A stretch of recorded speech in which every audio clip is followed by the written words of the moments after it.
In our next exercise, we take the second exercise that I did in the series, which, if I remember correctly, was just this kind of bird wing, flapping wings.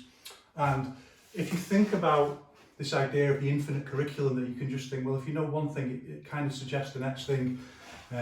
All of these things are waiting just to be intuited. So the idea is, this is intuitive kinetic learning. It's perceived via intuition.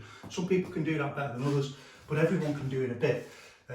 So if you think like you have this kind of movement, well, you can just change to this way. And this requires a different kind of articulation of the wrist that not everyone can do straight away.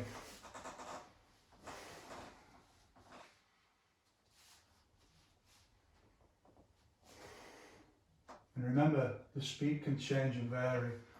At first you want to go really slow, give your body as much data, your brain rather, as much data as possible,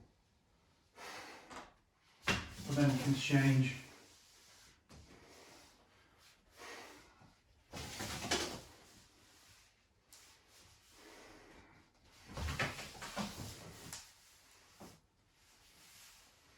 And again, just as in the previous video I talked about, you can then start adding in your little variations as soon as you're able. So one lovely little variation is just to add this circular, and this is, yes, I can do it backwards, I can do it either way. And this kind of quality of movement, this is what I talked about when you see the articulation of the wrist.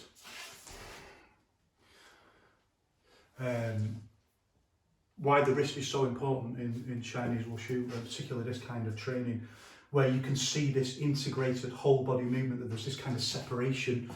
You're even though it's integrated, it's separated. You have much more articulate control over different elements of your body. This is one of the things that we're really trying to develop. So from here, so you can either do it as a small movement where it's just one circle, or one. You can do a couple, it doesn't matter. To start with, just do one. And forwards and backwards, by the way.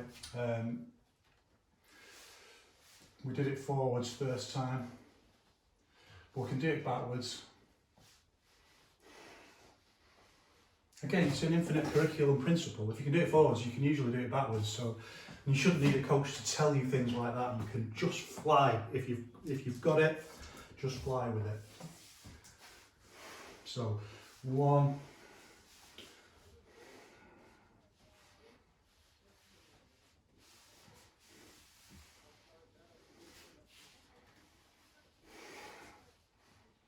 All those people who talk about, oh, if you do it this way, if you do it backwards, your liver will explode and your yang energy will make your face go red, and all this nonsense. None of these people can throw a punch for toffee, so I wouldn't give a second thought what they think. It's just scientific Yiquan approaches. Can you do it? That's all that matters. If you can do it, let's see. If you can't, shut up, stop talking about it, because I don't believe you. Simple as that. So don't worry about that. Just experiment with the movement. Nothing's going to happen. You're not going to summon evil spirits or reverse your chi. I'm not mocking the idea of chi, by the way. I'll talk about that another time. Or circling, and you can do it. A little bit more difficult. We did this exercise in the first 4 series of videos. Do the same thing, and it requires just a little bit more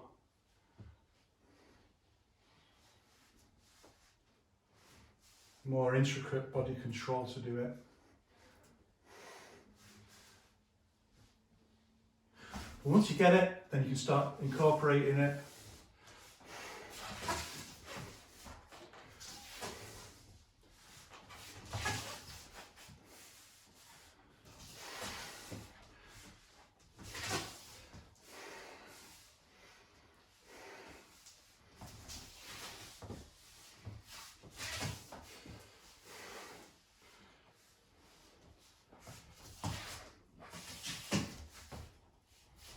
start incorporating it into your... So this is all I'm doing is this forward and back, and then changing to that way, and this way, and this way, and this way. So it's really just that and that. Like those old Wushu texts. Wushu is just lifting, dropping, opening and closing. Talk about opening and closing another time. This is just lifting and dropping. And then just integrating whole body movement. Which is getting a little bit advanced, so let's just bring it back down to develop this. I still work on this all the time. Just really simple. This exercise that we looked at in whichever video it was, and then you can try or wrist go deep first, and say wrist go deep, like articulate, this kind of articulation. And same with this, just practice.